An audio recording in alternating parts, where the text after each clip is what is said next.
Welcome to the Slop Temple. We pray this video helps. You start by confirming prerequisites: Azure CLI installed and VS Code ready. Once done, open VS Code and install the Azure account extension so authentication is seamless. Make sure you restart the editor after installs. Next, open the integrated terminal, Control+, and run as login to authenticate.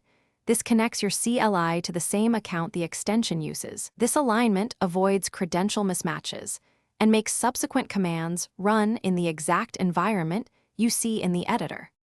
Once authenticated, set your default subscription with as account set so commands target the correct scope. This prevents accidental resource creation elsewhere. Then, you can create resource groups and deploy with as group create and as deployment or as VM/as web app commands. In VS Code, use the command palette to run Azure. Sign in or open Cloud Shell for browser-based CLI continuity. This lets you switch between local as CLI and Cloud Shell, keeping credentials and environment consistent for reproducible operations.